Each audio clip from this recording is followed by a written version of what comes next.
దేవునికి మహిమ కలుగును గాక.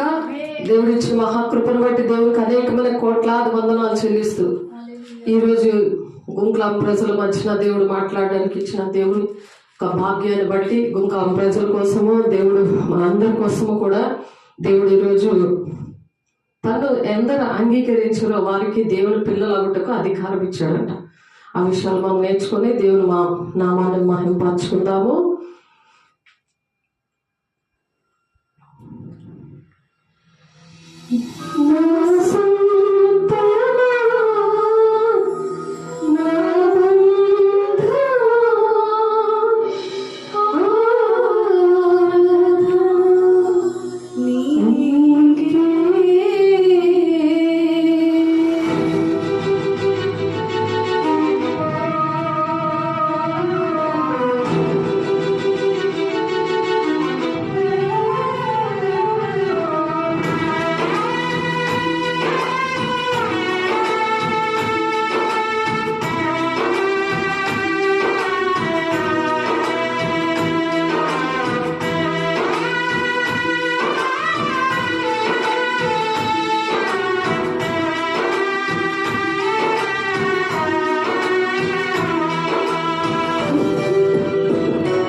యోహాను సువార్త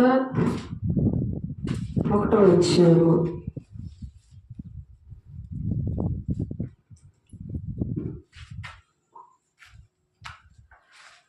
12వ వచనం చూద్దాము.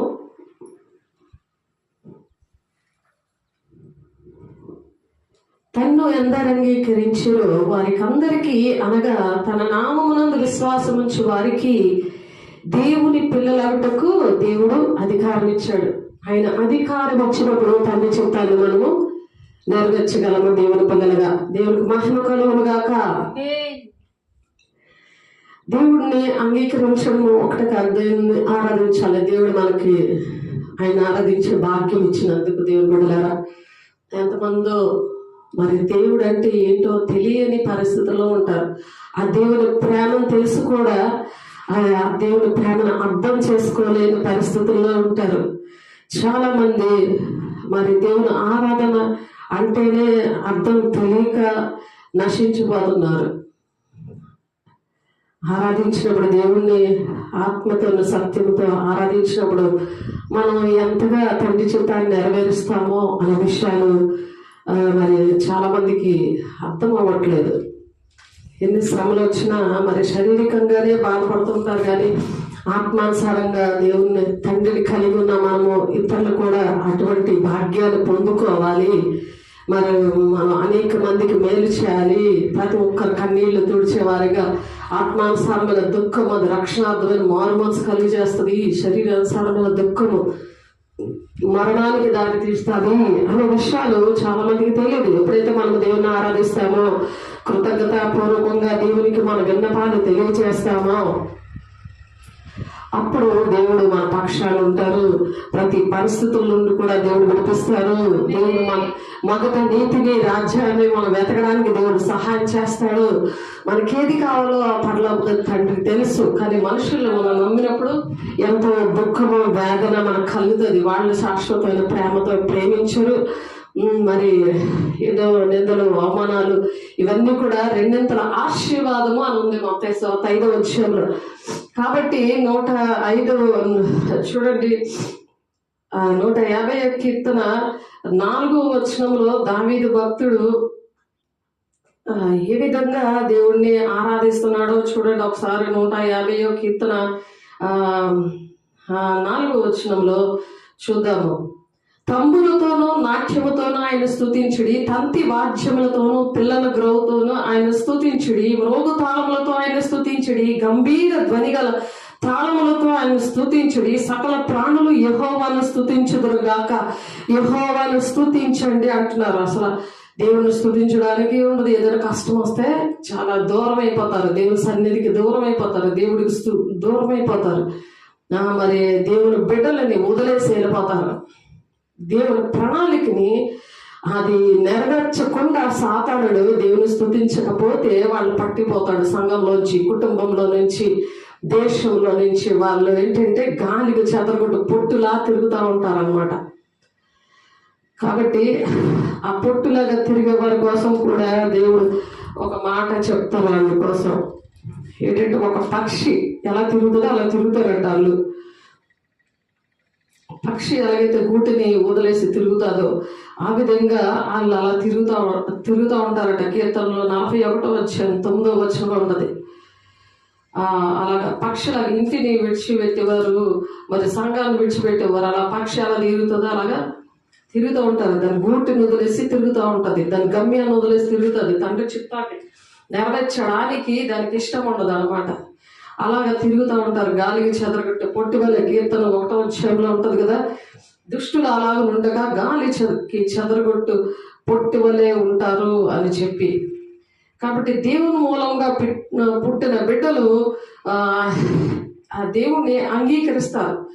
తను ఎందరు అంగీకరించారో వాళ్ళకి ఒక విశ్వాసం ఉంటుంది, నిరీక్షణ ఉంటుంది. శ్రమ రాగానే వాళ్ళు అలాగా బాధపడరు. దేవుడు నా తోడున్నాడు, దేవుడు నన్ను నడిపిస్తారు, తండ్రి చిత్తం నెరవేర్చడానికి దేవుడు నాకు సహాయం చేస్తారు అనే పరిస్థితులు వాళ్ళకి అర్థమవుతాయి అన్నమాట. ఎన్ని శ్రమలు వచ్చినా సరే, ఎన్ని ఆటంకాలు వచ్చినా, దుష్టుడు ఎలాగ బాధ పెడుతున్నా సరే వాళ్ళు తట్టుకునే శక్తి అనేది దేవుని ఆరాధనలో ఉంది, దేవుని స్తుతించడంలో ఉంది.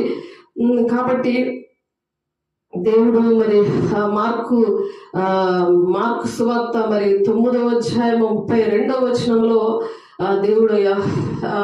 దేవుడు కోతకు పనివారిని మరి పిలవనంపండి అని చెప్తున్నారు. మార్కు సువార్త చూడండి 9వ అధ్యాయము 37వ వచనంలో 9వ అధ్యాయం చూడండి ఒకసారి.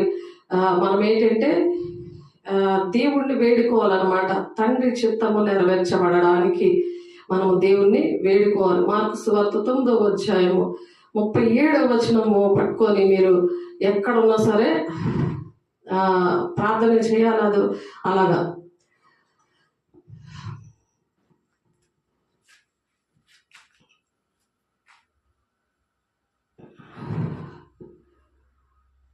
కాబట్టి కోత పనివారిని మనము వేడుకోవాలి.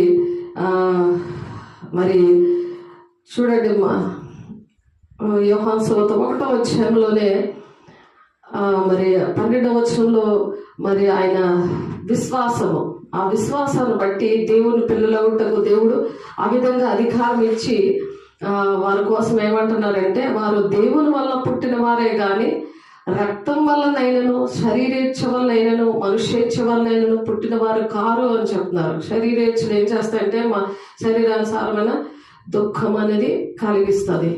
ఆత్మానుసారమైన దుఃఖము వారిలో రాదు. కాబట్టి దేవునికి ఇష్టంగా ఆ విధంగా ఉండాలంటే మనము ఆరాధన అనేది దేవునితోని గడపడం అన్నమాట. దేవుణ్ణి ఆరాధించడం, దేవుడు చేసిన కార్యాలను బట్టి ఆరాధించడం అనేది మనము నేర్చుకోవాలి. కాబట్టి కోత విస్తారంగా ఉందని చెప్తున్నారు. మత్తయి 9:37 వచనంలో ఏమంటున్నారు? కోత విస్తారంగా ఉన్నది, పనివారు కొద్దిగా ఉన్నారు కనుక తన కోతకు పనివారిని పంపమని కోత యజమాని వేడుకునుడి అని తన శిష్యులతో చెప్తున్నారు. శిష్యులుగా దేవుడు అనేక మంది శిష్యుల్ని తయారు చేయమని మరి మత్తయి 28వ అధ్యాయంలోని మరి 19వ వచనంలో ఉంటుంది. శిష్యులని తయారు చేయాలి. శిష్యులతో మన శిష్యులతో ఏమని చెప్పాలి? కోతకి యజమానుల్ని కోతకి పనివారిని పంపమని కోత యజమాని మనం వేడుకోవాలన్నమాట. దేవుణ్ణి ప్రార్థన చేసుకోవాలి. మరి శిష్యులలో మరి ధనాపేక్షతో మరి ఇస్కరియోతు యూద మరి వెళ్ళిపోయినప్పుడు ఏం జరిగింది? మత్తయ్య గారిని సెలెక్ట్ చేసుకున్నారు. అలాగా దేవుడు మరి వెళ్ళిపోయిన వారి కోసము దేవుడు చింతపడట్లేదు, కానీ వెళ్ళిపోయిన వారి కోసం చింతపడట్లేదు. కోత యజమానుడు మరి కోత కోసము, కోత పని వారి కోసము కోత యజమానుని వేడుకోమని దేవుడు మాట్లాడుతున్నారు. దేవుడు బిడ్డ అలాగ మనం వేడుకున్నప్పుడు దేవుడు ఎవరిని ఇస్తారో తెలుసా? వారు దేవుని వల్ల పుట్టిన వారే కానీ రక్తం వల్ల అయినను శరీరేచ్ఛ వల్ల అయినను మనుష్యేచ్ఛ వల్ల అయినను పుట్టిన వారు కాదు. వీళ్ళు ఏంటంటే దేవుడు మనుష్యేచ్ఛ వల్ల పుట్టిన వారందరూ కూడా నశించిపోతున్నారు. దేవుడిని ఆరాధించలేకపోతున్నారు. దేవుడు చేసిన కార్యాలు వారికి అర్థం కావట్లేదు. శరీర సంబంధులుగా ఎలా ఉంటున్నారు? శరీరేచ్ఛల వలన నశించిపోతున్నారు. మరి కోత విస్తారం ఉంది పని చేయడానికి. దేవుడు తండ్రి చిత్తాన్ని ఏ విషయంలో నేను పిలుచుకున్నారో, ఏ విషయంలో దేవుడు నీతో మాట్లాడి నీకు దేవుడు ఆర్థికంగా, శారీరకంగా, ఆత్మీయంగా ఎన్ని విషయాల్లో దేవుడు నీకు సహాయం చేశాడో ఆ విషయాలన్నీ మర్చిపోయావు దేవుని బిడ్డ. ఒకసారి ఆలోచించు. నువ్వు కాకపోతే దేవుడు మరి శరీరేచ్ఛ వల్ల పుట్టిన వారు కాని వారు, శరీరేచ్ఛ వల్ల పుట్టిన వారు ఏంటంటే మర్చిపోతారన్నీ కూడా. నువ్వు ఆ లెక్కలో ఉన్నావేమో ఆలోచించుకో. వారు దేవుని వల్ల పుట్టారు. నువ్వు దేవుని వల్ల పుడితే నువ్వు వెంటనే పశ్చాత్తాపడి ఇస్కరియోతు యూద వెళ్ళిపోయినట్టు కాకుండా మరి మనుష్యేచ్ఛ వల్ల పుట్టిన వారైతే అలాగే నువ్వు ఉంటావు. రెస్పాండ్ అవ్వవు దేవుని వాక్యానికి, దేవుని ప్రజలకి, దేవుని సంఘానికి, దేవుని సేవకులకి నువ్వు రెస్పాండ్ అవుతావు వెంటనే. ఎందుకు రెస్పాండ్ అవుతావంటే ఆ వాక్యము శరీరధారి కృపా సత్య సంపూర్ణుడుగా మన మధ్య నివసిస్తుంది. ఇప్పుడు దేవుడే మనతో మాట్లాడుతున్నారు. ఆ వాక్యమైన దేవుడు శరీరధారిగా కృపా సత్య సంపన్నుడిగా మన మధ్యకే దేవుడు వచ్చి తండ్రి వల్ల కలిగిన అద్వితీయ కుమారుని మహిమ వలె మనం ఆయన మహిమను కనుగొన్నాం. ఆయన మహిమ కార్యాలు ఎన్నో మన జీవితాల్లో మనము చూసాము. ఎవరు ఏకీభించినా, ఎవరు లేకపోయినా దేవుడి పని మాత్రం ఆగకుండా దేవుడు చేస్తున్నాడంటే దానికి కారణాలు మనం గమనించాలి. దేవుని బిడ్డ ఆయన ఆరాధించాలి, ఆయన ఆరాధించాలి. దేవుని బిడ్డ ప్రతి ఒక్కరు కూడా దేవుని ఆరాధించాలి. ఆత్మస్తోను సత్యముతోను దేవుడిని ఆరాధించాలి. అలాగ ఆరాధించి వారిని దేవుడు మర్చిపోడు. దేవుడు వాళ్ళ పట్ల ఒక కృపను చూపిస్తాడు. వాళ్ళ పట్ల తండ్రి చిత్తాన్ని నెరవేరుస్తాడు. కాబట్టి దావీదు భక్తుడు మరి చూడండి, రెండవ సమయాలు చూడండి 6వ అధ్యాయము 14వ వచనం నుండి చూద్దాం. 2వ సమయాలు ఒకసారి చూడండి. 2వ సమయాలు రాసిన పత్రిక 2వ సమయాలు చూడండి. ఒకసారి ఆయన ఆరాధించినప్పుడు ఎలాగా ఆరాధించాడో, ఏం జరిగిందో ఒకసారి చూద్దాం. 2వ సమయాలు గ్రంథం ఒకసారి తీయండి. ఒకసారి మీకోసం చదువుతున్నాను, చక్కగా రాసుకోండి. చక్కగా దేవుని మాటలు మరి రాసుకొని మీరు వేకున లేసి ప్రార్థన చేయండి. 2వ సమయాలు గ్రంథంలో కొన్ని మాటలునే దేవుని ఆరాధించడం ఎలాగా, అప్పుడు దేవుడు మీతో మాట్లాడతారు. కన్నీరు, వేదన, పశ్చాత్తాపం, దుఃఖం అనేవి మీకు కలుగుతాయి. అవి 2వ సమయాలు పత్రిక చూడండి 6వ అధ్యాయంలో ఉంటాయి కొన్ని మాటలు చూద్దాము. 14వ వచనంలో దావీదు నారతో నేయబడిన ఏఫోదును ధరించిన వాడే శక్తి కొలది యెహోవా సన్నిధిని నాట్యమాడుచున్నాడు. తన రాజవస్త్రాలు, తన కిరీటాన్ని పక్కన పెట్టాడు. నువ్వు ఉద్యోగాన్ని కానీ, నీ ఇంటిలో వాళ్ళు కానీ, నీకు కలిగింది కానీ ఏదైనా నువ్వు పక్కన పెడుతున్నావా? దాన్ని విగ్రహంగా చేసుకుని ఉన్నావా? అవి వంకలుగా చెప్తున్నావా? ఆదివారం సెలవు, నేను చక్కగా చికెన్ బిర్యానీ వండుకొని చక్కగా తినాలి, రెస్ట్ తీసుకోవాలి అనుకుంటున్నావా?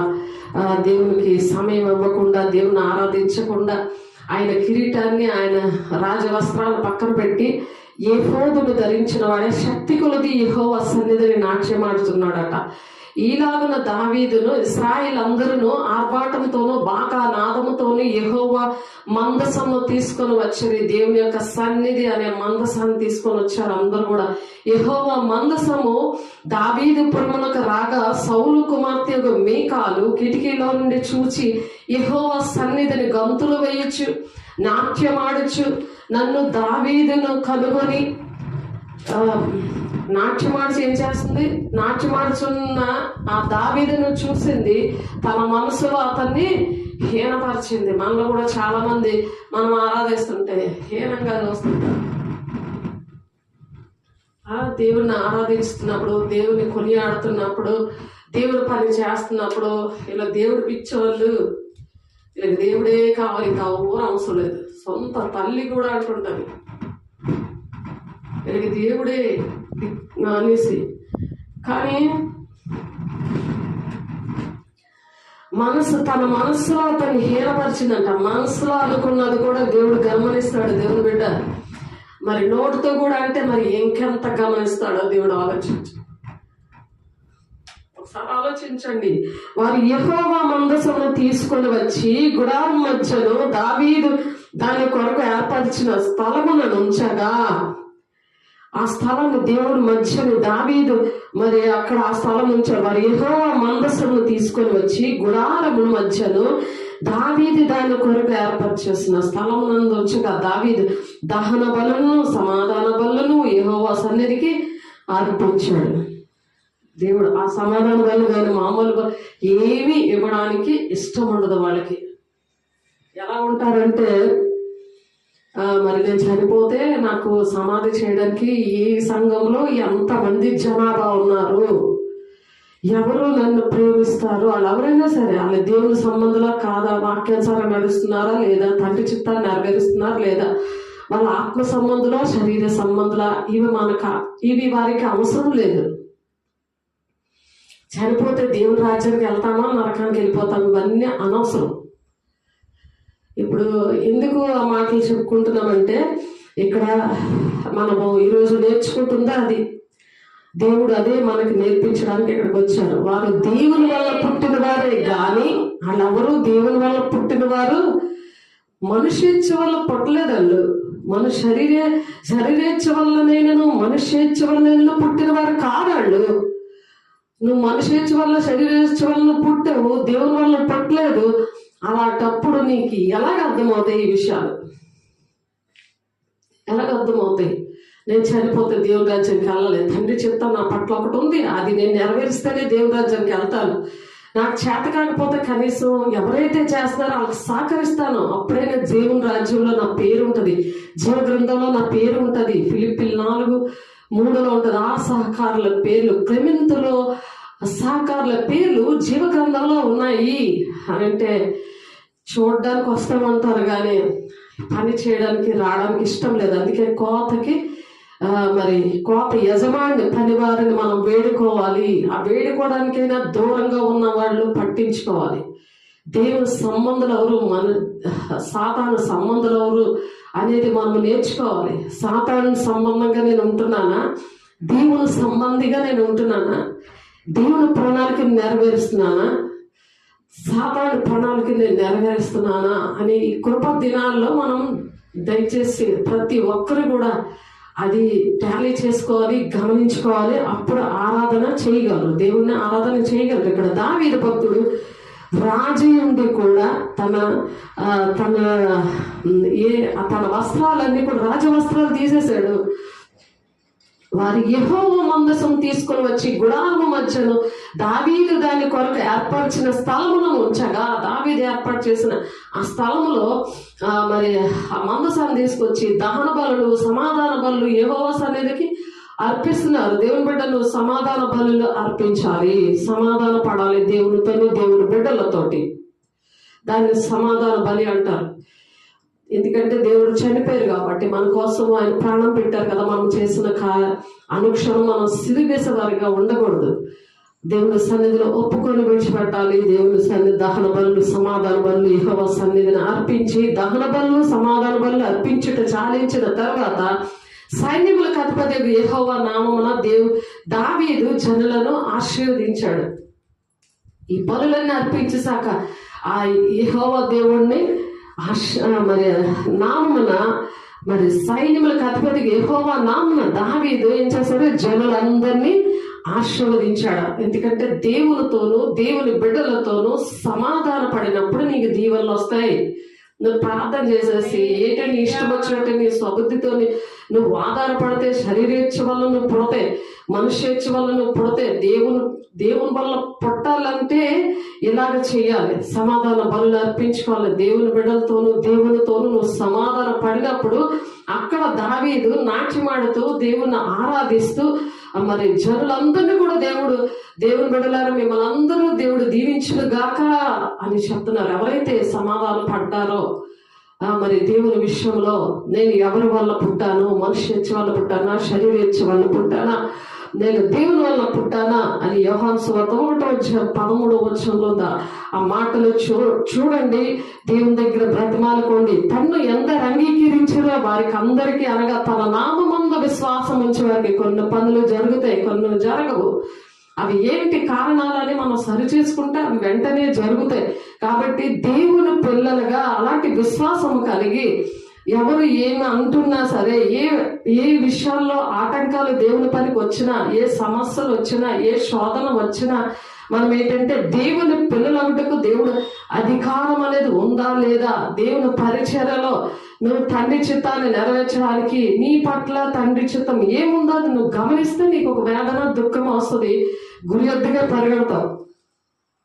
తండ్రి చిత్తం నెరవేర్చిన వాళ్ళు దేవుని రాజ్యానికి వెళ్తారు కదా. మరి నువ్వు రావా దేవుని రాజ్యానికి? నీ పట్ల ఉన్న ఆ ప్రణాళిక నెరవేర్చవా? దేవుడు నిన్ను అడుగుతున్నాడు. దేవుడు కూడా గనుక తన కోతకు పనివారిని పంపమని కోత యజమాన్ని వేడుకోవాలి. నువ్వు రాకపోతే ఇంకొకరు వస్తారు నీ ప్లేస్లో. అది గుర్తుపెట్టుకో. నీ సంగతి ఏంటి? నీ సంగతి దేవుని ఆరాధించకపోతే, దేవుని దగ్గర నువ్వు ఆశీర్వాదాలు పొందుకోకపోతే, దేవునితో నువ్వు సమాధానం పడకపోతే, దేవుని బిడ్డలతో దేవుని సేవకులతో నువ్వు సమాధానం పడకపోతే, మరి ఆ దావీదు భక్తుడు ఇక్కడ రాస్తున్నారు, సమూహముగా కూడిన ఇశ్రాయేలుకు స్త్రీ పురుషులకు అందరికీ ఒక్కొక్క రొట్టి, ఒక్కొక్క భక్ష్యమును, ఒక్కొక్క ద్రాక్ష పండ్ల అడయు పంచిపెట్టిన తర్వాత జనులందరూ తమ తమ ఇంట్లోకి వెళ్ళిపోయారంట. ఇవన్నీ కూడా దేవుని దగ్గరికి తీసుకొచ్చినప్పుడు ఆ సమాధాన బలులు అన్ని అర్పించుకోవడానికి ఇవన్నీ కూడా తీసుకొచ్చిన వాళ్ళందరికీ పంచిపెట్టి దేవుడు మరి ఆశీర్వదించి దావీదు పంపించినప్పుడు తన ఇంటి వారిని దీవించడము, దావీదు తిరిగి రాగా సౌలు కుమార్తె మీకాలు మరి దావీదుని ఎదుర్కొన్న బయలుదేరి వచ్చి హీన స్థితి గల పనికెత్తలు చూచుచుండగా, హీన స్థితి గల పనికెత్తలు చూడండి, హీనమైన స్థితిలో ఉన్నారు వాళ్ళు. పనులు చేస్తారు కానీ హీనమైన స్థితిలో ఉన్నారు. వాళ్ళు ఎదురుగుండా చూచుచుండగా వ్యర్థుడొకడు తన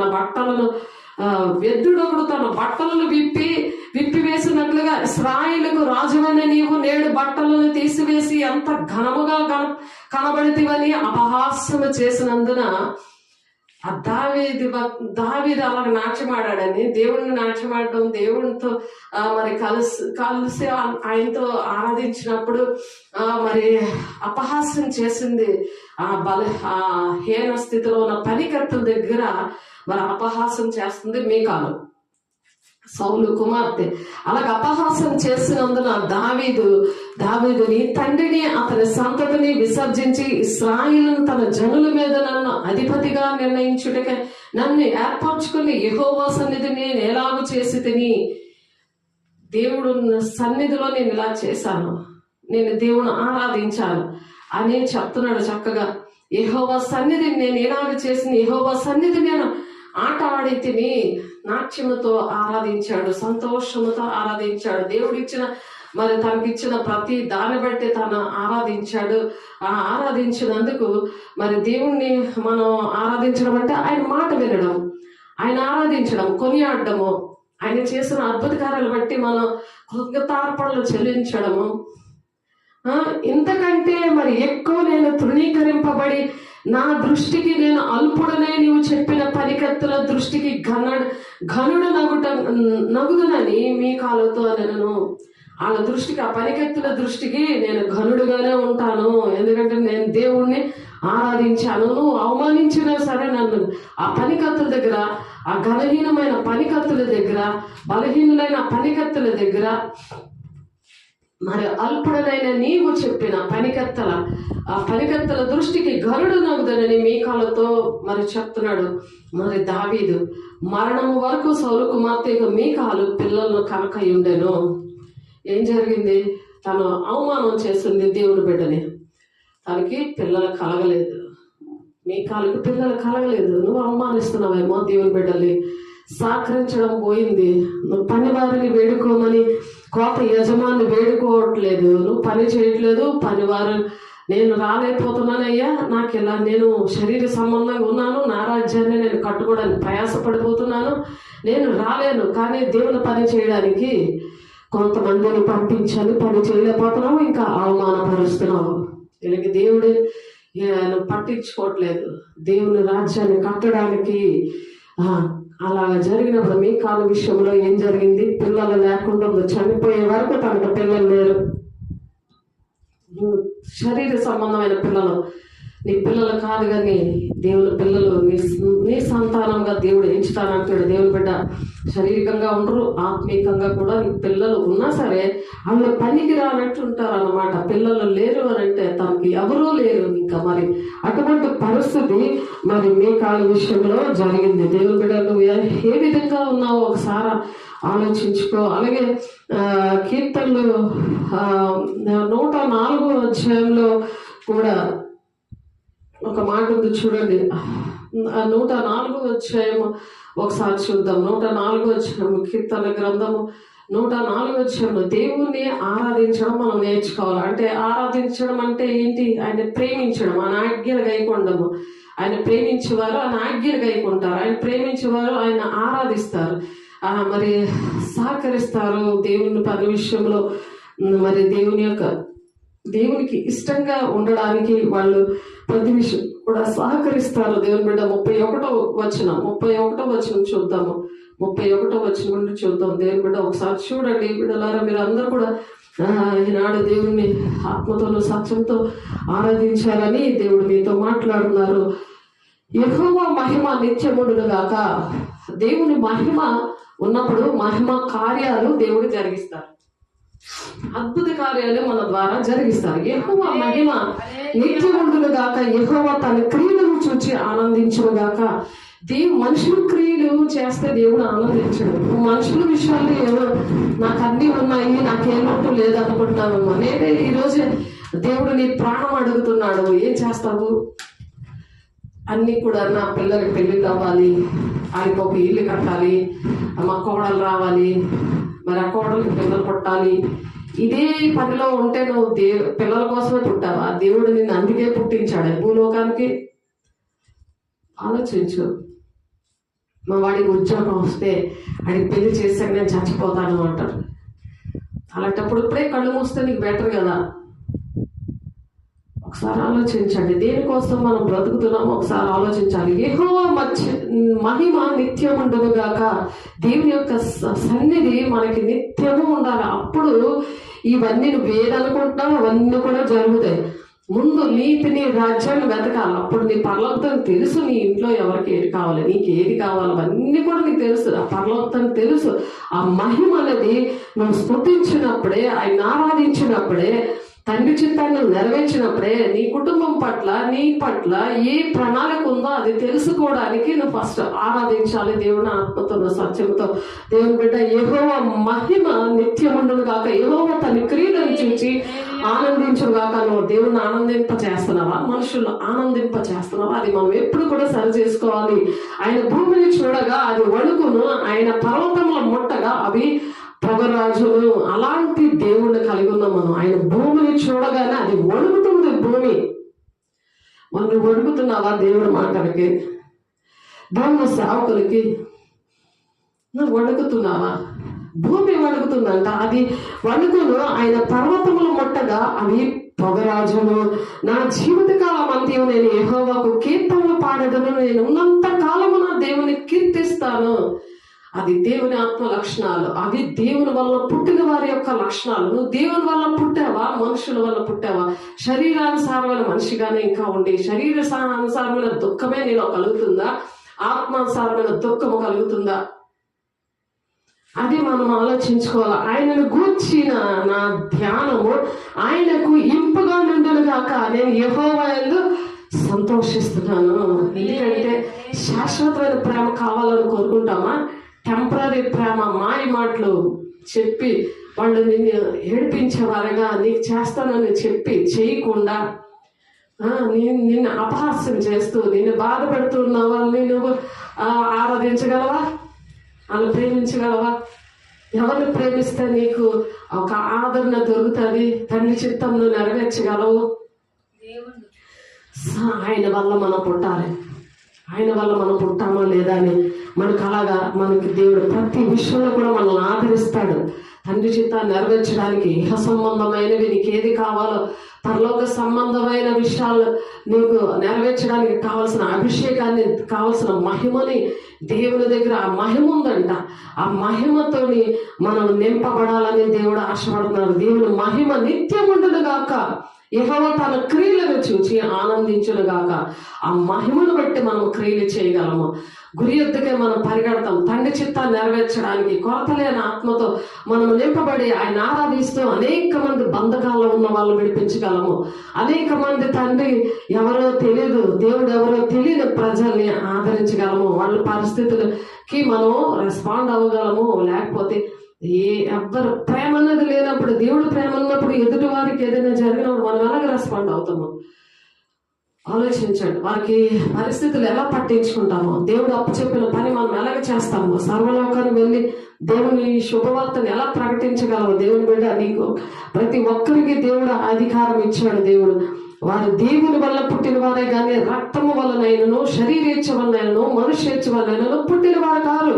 ఈ వాక్యము శరీరధారియే కృపా సత్య సంపూర్ణుడిగా మన మధ్య నివసించాను. ఆ దేవుడు మన మధ్య నివసిస్తుంటే పట్టించుకోవట్లేదు. ఆ వాక్యం ఏంటో అర్థం అవట్లేదు. ఏదో దండం పెట్టుకొని వెళ్ళిపెట్టేట్టు ఉంది. వాక్యమే అర్థం అవట్లేదు, పాటలే అర్థం అవట్లేదు. ఏదో ఆరాధన చేసి ఏదో డ్యాన్స్ వేసుకొని వెళ్ళిపోయేది కాదు ఇది. ఒకసారి ఆలోచించండి. ఏదో ఎంజాయ్ చేసి వెళ్ళిపోయేది కాదు. తండ్రి చిత్తము నెరవేర్చాలంటే నీకు ఒక వేదన దుఃఖం ఉండాలి. పరిశుద్ధాత్మ దేవుడు వచ్చినప్పుడు నీకు మారు మనసు ఎలాగొస్తుందో, నీ అలవాట్లు నీ పరిస్థితులు అన్నీ కూడా మారిపోతుంది. నీ మహిమ వలన నీలో ఎంత అనారోగ్యంలో ఉన్న మహిమని నీ సమస్యల నుండి విడిపిస్తుంది, నీ బంధకాల నుండి విడిపిస్తుంది, నీ వేదన దుఃఖము నుండి విడిపిస్తుంది. ఆ మహిమ ఎప్పుడు కూడా నిత్యం ఉందంట. ఆ మహిమ కార్యాలు మన ద్వారా దేవుడు చేయడం చూసి దేవుడు ఎప్పుడు సంతోషిస్తున్నాడంట. యెహోవా దేవుడు. ఆలోచించండి, ఆయన సంతోషపడుతున్నామా, మనుషులు సంతోషపడతానా అని ఆలోచించండి. యోహాను ఆయన గూర్చి సాక్ష్యం ఇచ్చుచున్నాడు, నా వెనుక వచ్చిన వాని కంటే ప్రముఖుడు గనుక ఆయన నా కంటే మొదటి వాడు ఆయన అనియు, నేను చెప్పిన వాడు ఈయన అనియు ఎలుగెత్తి చెబుతున్నాడు ఆయన మాటలు. ఆయన రాకముందే, ఈ భూలోకానికి మొదటి రాకడలో రాకముందే యోహాను గారు యేసయ్యను పరిచయం చేస్తున్నాడు. ఆయన పరిపూర్ణతతో నుండి మనమందరము కృప వెంబడి కృప పొందితేమి. ధర్మశాస్త్రం మోషే ద్వారా అనుగ్రహింపబడను, కృపయు సత్యమును యేసుక్రీస్తు ద్వారా కలిగని ఎవడను ఎప్పుడైనా దేవుని చూడలేదు. తండ్రి రొమ్మున్న అద్వితీయ కుమారుడే అనే అద్వితీయ కుమారుడు ఆయనను మరి బయలుపరుస్తున్నాడు అన్నమాట. యేసయ్యను పరిచయం చేస్తున్నాడు. నువ్వు పరిచయం చేస్తున్నావా? తండ్రిని, కుమారుని, పరిశుద్ధాత్మ దేవుని కలిగి నువ్వు ఉన్నావా? కొంటే నువ్వు ఆ అనుభవాలను పరిచయం చేస్తావు, నువ్వు సాక్షిగా ఉంటావు. కాబట్టి అలాగ మనము దేవుడు పిల్లలుగా మనము ఉండాలని, మనకి దేవుడు అట్టి అధికారం ఇవ్వాలని దేవుడు ఆశపడి చెప్తున్నాడు. దేవుడు బిడ్డ ఇక్కడ 35వ వచనంలో, పాపులు భూమి మీద నుండి లయమవుదురుగాక, భక్తిహీనులు ఇక ఉండకపోదురుగాక, నా ప్రాణమా యెహోవాను స్తుతించము, యెహోవాను స్తుతించమంటారు. యెహోవా దేవుడు స్తుతించకపోతే కలిగే నష్టాలు ఏంటంటే భక్తిహీనులు, పాపులు ఉండరంట ఈ భూలోకంలో. కాబట్టి భక్తిహీనులు ఇక ఉండకపోదురుగాక, నా ప్రాణమా యెహోవాను సన్నుతించము, పాపులు భూమి మీద నుండి లయమవుదురుగాక అంటున్నాడు. ఆయన ఆత్మతో సత్యంతో మనం ఆరాధించకుండా ఏదో ఆరాధన చేసి వెళ్ళిపోదాము. వాక్యం అర్థం అవుతుంది. సరిగ్గా వాక్యము అర్థం అవ్వాలి అని అంటే మనకి ఆరాధన చాలా ముఖ్యం. ఈ హృదయం రాయబారిపోతే అందులో ఆ తొలకరి వర్షము, కడవరి వర్షము నీ హృదయంలో కుమ్మరించబడినప్పుడు, అది ఆత్మతో నువ్వు సత్యంతో ఆరాధిస్తున్నప్పుడు నీలో చాలా చాలా వేదన దుఃఖం వస్తుంది. దేవుని వాక్యం బాగా విత్తపడుతుంది. మాంసపు గుండె, ఇది మాంసపు గుండెలో వాక్యం అనే విత్తనం వెంటనే నాటుకుంటుంది. నీలో మారు మనసు కలుగుతుంది, తీర్మానం చేసుకుంటావు, దిద్దుబాటు చేసుకుంటావు. నేను ఈ రోజు నుంచి నేను దేవుని బిడ్డకుంటాను. శరీరేచ్ఛ వల్ల పుట్టలేదు, రక్తం వల్ల నేను పుట్టలేదు, దేవుని వల్ల నేను పుట్టాను. వారు దేవుని వల్ల పుట్టిన వారే కానీ రక్తం వల్లైనను శరీరేచ్ఛ వల్లైనను మనుష్యేచ్ఛ వల్లను వారు పుట్టిన వారు కారు అంటున్నారు. ఆ వాక్యం అప్పుడు వాక్య స్వరూపైన దేవుడు మరి మన మధ్య ఉన్న దేవుడు మనలోనికి వచ్చి దేవుడు ఆ వాక్యము ఏం చేస్తుంది, ఆ శరీరధారియే మన దగ్గర నివసిస్తుంది కదా. ఆ వాక్యం ఏం చేస్తుంది, మనల్ని నడిపిస్తుంది అన్నమాట, నడిపిస్తుంది. అలా నడిపించాలని దేవుడు ఆశపడి దేవుడి మాటలు చెప్తున్నాడు. దేవుని బిడ్డ ఒకసారి ఆలోచించు, మరి దేవునికి ఇష్టంగా నేను ఉంటున్నానా లేదా? ఈ రోజు నుండి తీర్మానం చేసుకోండి. దేవుని బిడ్డలారా, తీర్మానం చేసుకుని దేవునికి ఇష్టంగా నడవాలని, ఒక ఆశ కలిగి జీవించడానికి దేవుడు సహాయం చేయాలని ఆశపడుతున్నారు. దేవుని బిడ్డలారా ఒకసారి ఆలోచించండి. మరి ఇంకా దేవుడిని నాట్యం ఆడాలి, స్తుతించాలి అని నాట్యం ఆడపోయినా సరే మీ హృదయము ఒకవేళ మీరు సిగ్గుపడినైతే మీ హృదయం ఏంటంటే నాట్యం ఆడుతూ ఉంటుంది, ఎంతగానో స్పందన కలుగుతుంది, కళ్ళ నీళ్లు వస్తాయి. దేవుని దగ్గర దేవుడు చేసిన కార్యాలను బట్టి మీకు ఒక పశ్చాత్తాపం కలుగుతుంది. ఆయన మీ తోడుగా ఉన్నాడని, నాకు ఎవరు లేరని బాధపడుతున్నావేమో, అలాంటప్పుడు నీకు ఒక ధైర్యం కలుగుతుంది. ఆరాధనలో మరి దేవుని ఆత్మను పొందుకుంటారు. చీకట్లు అవి అవంతటా అవే వెళ్ళిపోతూ ఉంటాయి. నువ్వు ఎప్పుడైతే దేవుణ్ణి ఆ విధంగా అంగీకరిస్తూ ఉంటావో అప్పుడు వెంటనే ఏవైతే నీకు దేవునికి ఇష్టం లేనున్నావో ఆ బంధకాలన్నీ తెగిపోయి అటువంటి చీకట్లన్నీ వెళ్ళిపోతాయి అన్నమాట. నువ్వు మారు మనసు పొందుకోవడానికి దేవుడు అటు కృప దయచేయాలని దేవుడు ఆశపడుతున్నారు. యెహోవాను స్తుతించుడి, యెహోవాకు క్రొత్త కీర్తన పాడండి అంటున్నారు. ఇక్కడ 149వ కీర్తన 1వ అధ్యాయంలో ఆయనకి క్రొత్త కీర్తన పాడమంటున్నారు. పాటలు భక్తులు మరి కొత్త కీర్తన పాడుడి, భక్తులు కూడుకొని సమాజంలో ఆయన స్తోత్ర గీతము పాడుడి అంటున్నారు. భక్తులు కూడుకునే సమాజం ఎందుకు దేవుడు ఆరాధించమంటున్నారు? అలాగా ఆయన సన్నిధిలో ఆ విధంగా ఆరాధించమంటున్నారు. నీ నామమును నా సహోదరులకు ప్రచురపరచదను, సమాజ మధ్యమున నిన్ను స్తుతించదను అంటున్నాడు దావీదు. సమాజ మధ్యములో ఆయన స్తుతిస్తాడంట, ఆయన ఆరాధిస్తానంటున్నాడు. నీకు సిగ్గు వేస్తుందా అలాగా ఆరాధించడానికి, దేవుడి మాటలు చెప్పడానికి, ఆయన ఆరాధించడానికి? సిగ్గుపడితే దేవుని రాజ్యానికి వెళ్ళినప్పుడు అప్పుడు కూడా ఆయన మీరు ఎవరో నాకు తెలియదని ఆయన కూడా అలాగే చేస్తానని చెప్తున్నారు. కాబట్టి కీర్తనలు 22:22లో సమాజంలో ఆయన్ని స్తుతిస్తారంట. అలాగే మహాసమాజంలో నేను గూర్చి నేను కీర్తన పాడేదను, ఆయన యందు భయభక్తులు గలవారి ఎదుట నా మొక్కుబడులు చెల్లించదను. ఆయన మనం మొక్కుకుంటాం, అనేకమైన కార్యాలు దేవుడు చేస్తారు, కానీ ఆ మొక్కుబడులు అన్ని కూడా అనేకమైన జనుల దగ్గర ఒక సాక్షిగా నిలబడి ఆ మొక్కుబడులు అనేక జనుల మధ్యన నేను ఆ మొక్కుబడులు చెల్లిస్తానంటాడు కీర్తనకారుడు. 22:25 మహాసమాజములో నిన్ను గూర్చి నేను కీర్తన పాడేదను, ఆయన భయభక్తులు గలవారి ఎదుట నా మొక్కుబడులను చెల్లించదను.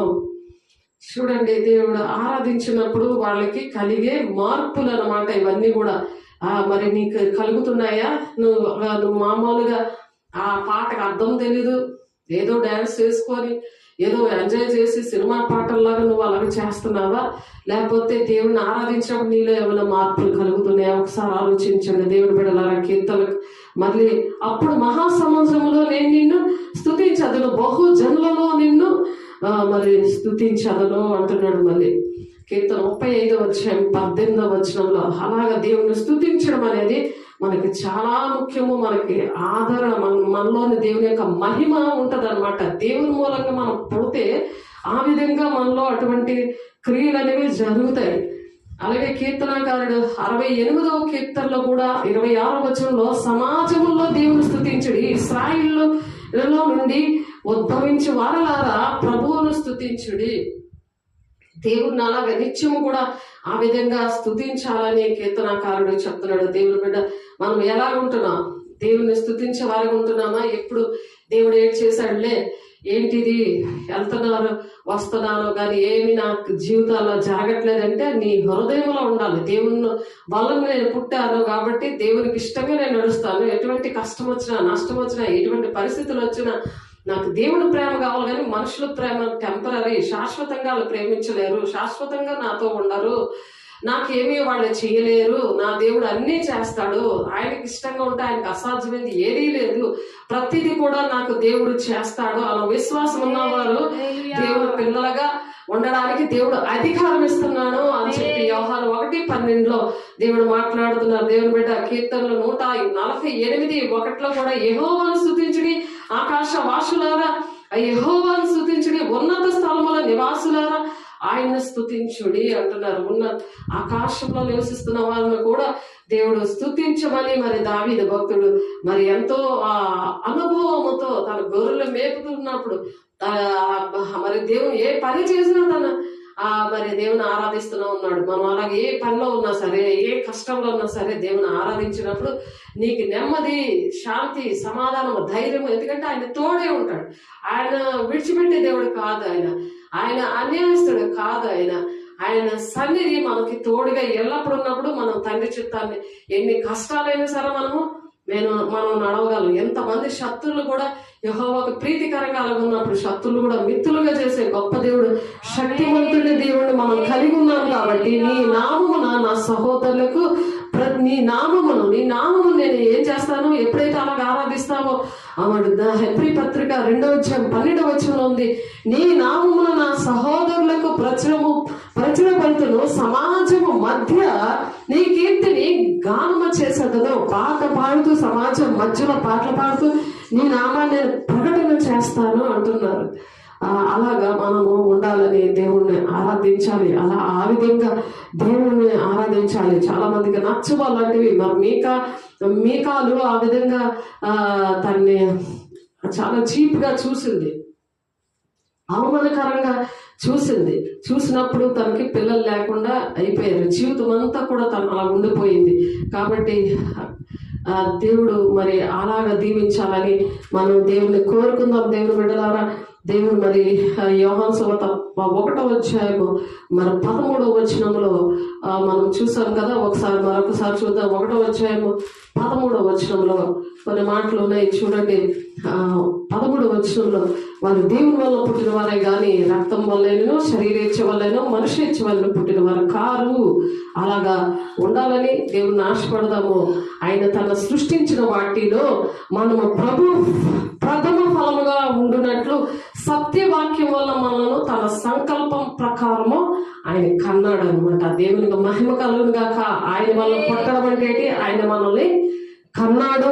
యాకోబు పత్రిక 1:18 ఆయన తను సృష్టించిన వాటిలో మనము ప్రథమ ఫలంగా ఉన్నాం. మనం ప్రథమ ఫలంగా ఉన్నాం. దేవుని బిడ్డ నువ్వు ఉన్నావా? దేవుడు ప్రథమ ఫలంగా ఉన్న మగ పిల్లల గురించి, ఫస్ట్ పుట్టిన పిల్లల గురించి ఎన్ని కళ్ళగా అంటారో అలాగే దేవుడు మన కోసం కళ్ళగా అన్నాడు. అలాగే ఆశపడుతున్నాడు. దేవుడు మనంగా పుట్టిన కదా, ఏం చేసావు అని, ప్రథమ ఫలంగా ఉన్నావు, ఏం చేసావు అని దేవుడు బాధపడతాడు. మన పిల్లల కోసం మనం బాధపడతామా? అలాగే బాధపడతాడు. ఏం చేస్తాం మరి? దేవుడు ప్రథమ ఫలంగా ఉన్నాను, నేను ఏం చేస్తున్నాను? నేను ఇంకా వినేవారిగా ఉన్నానా, చేసేవారిగా ఉన్నానా? క్రియలు చేసేవారిగా ఉన్నా. యాకోబు పత్రికలో ఉంటుంది మరి క్రియలేని విశ్వాసం మృతులకు నేను దేవుని కాను అంటున్నాడు ఇంకొక దగ్గర. కాబట్టి ఆదికాండం 27:4 నేను చావక మునుపు నిన్ను నేను ఆశీర్వదించినట్లు నాకు ఇష్టమైన రుచిగల భోజ్యములను సిద్ధపరిచి నేను తిరిగిగా నా యొద్దకు తెమ్మని చెప్తున్నాడు. ఇక్కడ ఇస్సాకు చెప్తున్నాడు తన పిల్లల కోసం, నేను చచ్చిపోయే లోపల మిమ్మల్ని ఆశీర్వదిస్తానని, నేను తినడానికి ఏదైనా తీసుకురా అని చెప్తున్నారు. ఇది శారీరకమైన ఆశీర్వాదం కదా. ఇప్పుడు అది మనుష్యేచ్ఛ వల్ల పుట్టిందా, శరీరేచ్ఛ వల్ల పుట్టిందా? ఆ ఆశీర్వాదాల కోసం మరి యాకోబు వచ్చి మోసం చేసి మరి ఆశీర్వాదాలన్నీ పట్టుకుపోతాడు. కాబట్టి ప్రథమ ఫలంగా ఉన్నాం మనం ఎలాగుంటున్నాము? ఇస్సాకు యాషావు తెచ్చిన వేట మాంసము తినిచుండెను గనుక అతను ప్రేమించను, రెబెకా యాకోబును ప్రేమించను. ఇలాగ తల్లిదండ్రుల ప్రేమ ఈ విధంగా ఉంటది. ఆదికాండం 25:28 ఉంది. మీ అందరికీ తెలిసిన విషయమే. కాబట్టి మనం శరీరేచ్ఛ వల్ల పుట్టిన వారమా, మనుష్యేచ్ఛ వల్ల పుట్టిన వారమా అని ఆలోచించుకుందాము. కాబట్టి మనము దేవునికి ఇష్టంగా ఉండాలి, ఇష్టపూర్వకంగా మరి పరిశుద్ధాలంకరాలు ధరించుకొని మరి అరుణోదయ గర్భముల నుండి మీ వద్దకు వచ్చదను అని చెప్తున్నారు కీర్తనకారుడు. 110:3 చూడండి ఒకసారి. యుద్ధ సన్నాహ దినమున నీ ప్రజలు ఇష్టపూర్వకంగా వచ్చెదరు, నీ యవ్వనస్తులలో శ్రేష్ఠులు పరిశుద్ధాలంకృతులై మంచు వలె అరుణోదయ గర్భములో నుండి నీ వద్దకు వచ్చెదరు. అలాగే యవ్వన బిడ్డలు ఆ విధంగా ప్రథమ ఫలాలుగా ఆ విధంగా వాడబడాలని దేవుడు ఆశపడుతున్నారు. తల్లిదండ్రులైన వారు అట్టి విధంగా ప్రార్థన చేయాలి దేవుని పిల్లల కోసము. దేవుడు పిల్లలు ఏ విధంగా వెళ్తున్నారు, ఎలాగ ఎంజాయ్ చేస్తున్నారు, దేవుని సన్నిధిని ఏ విధంగా వాళ్ళు ప్రవర్తిస్తున్నారు అనేది అలాగా ఆలోచించాలి. దేవుడు ఈ రాళ్ల వల్ల అబ్రహాములకు పిల్లలు పుట్టింపగలడని మీతో చెప్తున్నాను అని చెప్తున్నారు. మరి దేవుణ్ణి అక్కడ స్తుతించకుండా ఉన్న ప్రజలు చూసి ఈ రాళ్ల వల్ల అబ్రహాములకు పిల్లలు పుట్టించగలడు, ఈ రాళ్ల వల్ల ఆ రాళ్ళు కేకలేస్తాయి అని చెప్తున్నారు. మనుషులు కేకలైపోతే ఏంటి, రాళ్ళు కేకలేస్తాయి, రాళ్ళు స్తుతిస్తాయి. అబ్రహాముకు పిల్లలను పుట్టించగలరని మీతో నేను చెప్తున్నానని దేవుడు ఈ రాళ్ల వల్ల అబ్రహాములకు పిల్లలు పుట్టిస్తాడని చెప్తున్నారు. మత్తయి 3వ అధ్యాయంలో 9వ వచనంలో ఉంది ఆ మాట. కాబట్టి ఎలాగ మనం ఉంటున్నాము, ఎవరి వలన పుట్టిన వారిగా ఉంటున్నాం అనే విషయాలు దేవుడు మనతో మాట్లాడుతున్నాడు. కాబట్టి దేవునికి చేయి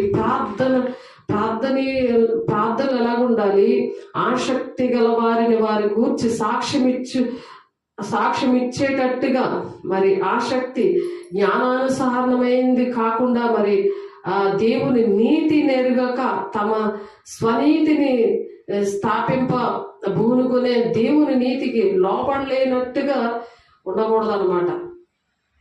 ఆ విషయాలు అలాగా దేవుడు కోరుకుంటున్నారు. రోమపత్రిక 10:1 నుండి మీరు 3 వచనాలు చూస్తే అలాగా మనం ఉండకూడదు అని చెప్తున్నారు. దేవుని బిడ్డ ఒకసారి ఆలోచించి, నాకు బహు దుఃఖమును నా హృదయంలో మానని వేదనయు కలవు, క్రీస్తునందు నిజమే చెప్పుచున్నాను, అబద్ధమాడుట లేదు. పరిశుద్ధాత్మయందు నా మనస్సాక్షి నాతో కూడా సాక్ష్యం ఇచ్చుచున్నది. సాధ్యమైన దేహ సంబంధులైన నా సహోదరుల కొరకు నేను క్రీస్తు నుండి వేరే శాపగ్రస్తునే ఉండగోరుతున్నాను అని చెప్పి శరీరానుసారమైన మనుషుల కోసము మరి పౌలు గారు రామపత్రికలో మాట్లాడుతున్నారు. 9వ అధ్యాయం 1 నుండి 5 వచనాలు చూస్తే, వీరు ఇశ్రాయేలీయులు దత్తపుత్రులను మహిమయు నిబంధనను ధర్మశాస్త్ర ప్రధానమును అర్చనాచారములు వాగ్దానములు వీరివి పితరులు, వారు శరీరమును బట్టి క్రీస్తు వీరిలో పుట్టెను. ఆయన సర్వాధికారి అనే దేవుడే ఉండి నిరంతరము స్తోత్రార్హుడే ఉన్నాడు అని చెప్తున్నారు. బహు దుఃఖము వేదన శరీరానుసారమైన విషయంలో, సారులు అనే బిడ్డల విషయంలో వేదన అనేది ఆత్మానుసారులకి కలుగుతుంది. పౌలు గారికి కలిగింది. అలాగా అటువంటి దుఃఖము నీలో కలుగుతుందా? నీ బిడ్డలు చూస్తుంటే, నీ బంధువులు చూస్తుంటే, మరి నీ దేవుని మాట వినలేని వాళ్ళ విషయంలో నీకు అటువంటి దుఃఖము కలిగినప్పుడు వెంటనే మత్తయి 9:37 ఉన్నట్టుగా కోతకి పనివారు కొద్దివే ఉన్నారు ప్రభా అని మనము వేడుకోవాలి. దేవుని రాజ్యం కట్టడానికి ఆ వాక్యం ఏం చేస్తుంది? శరీరధారి కృపా సంపూర్ణ మరి కృపా సత్య సంపూర్ణుడిగా మన మధ్య అలా నివసిస్తున్నప్పుడు ఆ వాక్య స్వరూపైన దేవుడిని పట్టుకొని ఆ పాదాల దగ్గర దేవుని దగ్గర గోజాడినప్పుడు దేవుడు మనం దీవించడానికి ఇష్టపడుతున్నారు. యోహాను ఆయన గురించి అలాగా సాక్ష్యం ఇస్తున్నాడు. దేవుని గురించి ఆ వాక్యం గురించి అలాగా సాక్ష్యం ఇస్తున్నాడు. కాబట్టి మనం కూడా సాక్ష్యము కలిగి ఉండాలి. నేను అలాగా మరి 2 రోజులు బాధపడినప్పుడు దేవుడు మరలా నన్ను నిలబెట్టి నన్ను వాక్యం ద్వారా, దేవుని పాటల ద్వారా దేవుడు బలపరిచాడు. ఎందుకంటే అటువంటి బిడ్డలు చాలా మంది ఉన్నారు. అటువంటి వారి గురించి ఎంతో వేదన కలుగుతూ ఉంటుంది. ఏంటి ఇలా నశించిపోయారు, ఇలాగా మరి దేవుని మాటకి విరుద్ధంగా ప్రవర్తిస్తున్నారు, శరీరానుసారంగా ప్రవర్తిస్తున్నారు. కాబట్టి ఈ అంచు దినాల్లో దేవుడు మరి ఎన్నో కార్యాలు దేవుడు చేయడానికి ఇష్టపడుతున్నారు. అందరి మీద ఆత్మను కుమ్మరించి మరి దేవునికి ఇష్టంగా నడాలని, ప్రతి సమస్య నుండి విడిపించాలని దేవుడు ఆశపడుతున్నాడు. ఆ ఆశ నెరవేరాలంటే మనం దేవుని స్తుతించాలి, ఆరాధించాలి, దేవుని మూలంగా పుట్టాలి అని దేవుడు ఆశపడి ఈ మాటలు దీవించబడడానికి దేవుడు ఆశీర్వదించి ఈ మాటలు మీకు వెనుకలో మీ హృదయాల్లో ఫలింపు జరగాలని దేవుడు ఆశపడుతూ ఈ మాటలు చెప్తున్నారు. మరి ప్రార్థన చేసుకుందాము. పరిశుద్ధుడా, ప్రేమగల దేవ, అభిషేక్తుడా, నీ కృపగల నామములో, నీ మహిమగల నామంలో ప్రభా, ఎదుగో నాయన ఆయా శరీరేచ్ఛ వల్ల మేము పుట్టకుండా నా తండ్రి ఆత్మానుసారంగా బిడ్డలు, మా కుటుంబాలు, మా సంఘము, మా దేశము తండ్రి నాయన నీ మూలంగా పుట్టడానికి మీరు సహాయం చేస్తున్నారు దేవా. యోహాను పత్రికలో అయా మొదటి యోహాను పత్రిక నా తండ్రి నాయనలో 1వ అధ్యాయం 12-13 వచనాల ద్వారా అయా మీరు మాట్లాడున్నారు ప్రభా. అయా వాక్య నూరంతులుగా ఫలవంతంగా ఫలింపదయచండి. అయా నేను ఆరాధించడం ఎలాగని ఆయన మీరు మాట్లాడున్నారు ప్రభా. ప్రతి శాపం నుండి, పాపం నుండి విడిపించండి నా తండ్రి. ఎవరు ఏ విధంగా నాయన బాధ పెట్టినా నాయన అది నాయన 2 ఆశీర్వాదమే అని నా తండ్రి. నాయన ఎవరు మాట వినకపోయినా ప్రభు నాయన ప్రతి ఒక్కరిని బలమైన హస్తాల్లో పెడుతున్నాను ప్రభా. నీ కృపలో భద్రపరచండి. వాక్యం విని అయా సరి చేసుకోవడానికి సహాయం దయచండి. అయా వారి కుటుంబాల్ని నాయన తండ్రి ప్రతి ఒక్క సంఘాన్ని అయ్యా సరి చేసుకొని నిన్ను స్తుతించడానికి ఆరాధించడానికి అంజదనాల్లో అనేక మంది నువ్వు తెలియక నశించిపోతున్న వారికి అయ్యా నిన్ను ప్రకటించే స్త్రీలు నాయన అయ్యా సైన్యం వలె ఉన్నారంటున్నా ప్రభా. అయ్యా కీర్తనకారుడు చెప్తున్నాడు ప్రభా నాయన సైన్యంగా ప్రకటించడానికి మీరు సహకారులు మీరు యేసునామములో మీరు లేవనెత్తుతున్నారే నీకు స్తోత్రాలు. అయ్యా నాయన కోత పనివారిని యజమానుని వేడుకోనండి పనివారి కోసం అన్నాం. అయ్యా తండ్రి అనేక మంది పనివారిని మీరు లేవనెత్తుతున్నారే నీకు స్తోత్రాలు. ప్రతి ఒక్క గృహములో ప్రభా నీ తండ్రి చిత్తాన్ని నెరవేర్చడానికి అయ్యా తండ్రి నాయన కోత విస్తారంగా ఉంటుందని చెప్తున్నా ప్రభా. పనివారిని మీరు లేవనెత్తుతున్నారే నీకు స్తోత్రాలు. ఏ ఒక్కరూ నశించుకోవడం నీకు ఇష్టం లేదు ప్రభా. అయ్యా ఈ గ్రామంలో ఉన్న ప్రజలందరినీ మీ ఆధీనంలో పెట్టుకోండి, నడిపించండి, మీరు బహుగా దీవించండి, ఆశీర్వదించండి. ప్రతి ఆటంకపరుచిన ప్రతి దురాంశకు దూరపరచండి. నీ మహిమ కార్యాలు మీరు జరిగించుకుంటున్నందుకు మహిమ పొందుకుంటున్నందుకు అయా వాక్యం నూరంతుగా ఫలవంతంగా మీరు ఫలింపు దయచేస్తున్నందుకు ఆది నుంచి అంతం వరకు మీరు నడిపించి మహిమ పొందుకున్నందుకు వందనాలు స్తోత్రాలు చెల్లిస్తూ యేసయ్య పరిశుద్ధ నామములో బ్రతిమలాడి వేడుకుంటున్నాము తండ్రి. ఆమేన్. తండ్రి యొక్క దీవెన, కుమారుని యొక్క కృప, పరిశుద్ధాత్మిక నిత్య సహవాసము నాయన ప్రతి ఒక్కరికి సదా కాలము తోడేయండి నడిపించును గాక. ఆమేన్. దేవుడు మహిమ కలుగును గాక. దేవుడు మిమ్మల్ని దీవించి ఆశీర్వదించును గాక. ఆమేన్.